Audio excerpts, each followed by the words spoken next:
and took employees hostage. The men flashing what appeared to be a grenade in front of the... I'm quitting the next day. I promise you. You ain't got to worry about me reporting the news live on you guys' station ever again. I'm quitting. So here I am looking for something to react to.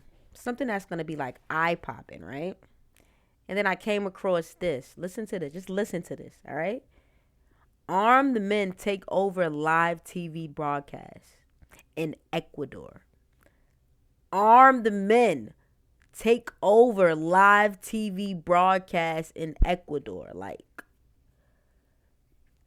that's insane. Like, how does that happen? What's happening?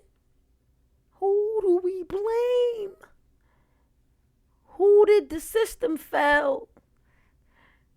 Not the news crew. They done took over the news crew. A broader war between gangs and government burst into the studio of an Ecuadorian TV station today, where armed men wearing... If you ever wondered if you live in a hood, if where you live, they taking over TV, news stations, live, with guns, you live in the ghetto. But if you ain't never seen nothing like this before, you just as shocked as me, pat yourself on the back. Your neighborhood ain't that bad. Masks and holding pistols and long guns broke onto the premises this afternoon and took employees hostage. The men flashing what appeared to be a grenade in front of the... I'm quitting the next day. I promise you. You ain't got to worry about me reporting the news live on you guys' station ever again.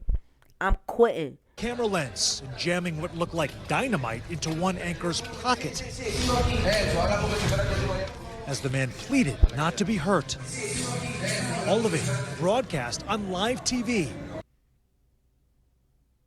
Police then pushing warnings on social media about the hostile takeover in Guayaquil, telling the public, our specialized units are deployed on site to attend to this emergency. News in progress. Witnesses reacting in real time. I was going along normally when behind me there were many police cars, one man told local media. They stopped the traffic and uniformed policemen were getting... Nah, they giving it up crazy in Ecuador. ...out of the patrol car with the machine guns next to us, and I said, this is not normal. Something is going on. Ecuadorian police documenting their rescue efforts. Policía! Policía! And after about 30 minutes, they stormed the studio.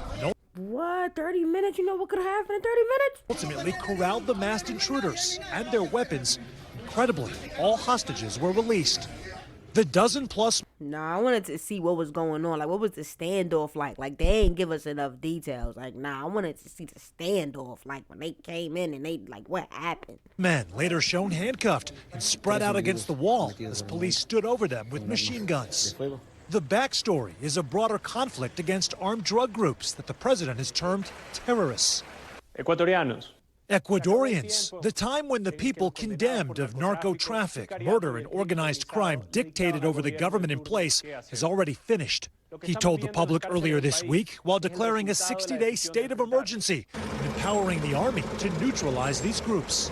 It all comes after a gang leader escaped prison over the weekend, and Ecuador has been overwhelmed with an explosion of gang activity. And with that, Sam Brock joins us live from Miami. Sam, this story is just so wild. You mentioned this escalated with the escape of that drug lord serving the 30-year sentence. What's the backstory here? Yeah, Tom, the backstory... Not they lost a drug lord. ...is that Guayaquil is a port city in Ecuador, extremely strategically important for the drug trade, Tom. If you look at a map, there's Guayaquil. Just to the north, you have Colombia. Just south of that, Peru. And you have all of these rival gangs competing for that space, which is right on the Pacific Ocean. Now, the drug lord who escaped, his name is Adolfo Macias. He's part of Los Chineros, which is aligned, according to federal authorities, with the Mexican cartel, the Sinaloa cartel. So they're vying with Colombian cartels and other Mexican cartels for that space, since he escaped, Tom, which he had already done previously in 2013, this situation essentially exploded. You had 7 police officers kidnapped in just a day or two since his escape. The police right now are being told they need to do whatever they have to do to try to get the situation under control. Tom? Yeah, it's a geopolitical criminal crisis happening there in Ecuador. All right, Sam Brock, we thank you for tracking that. Thanks for watching. Yo, that was insane. I still can't believe we just reacted to that.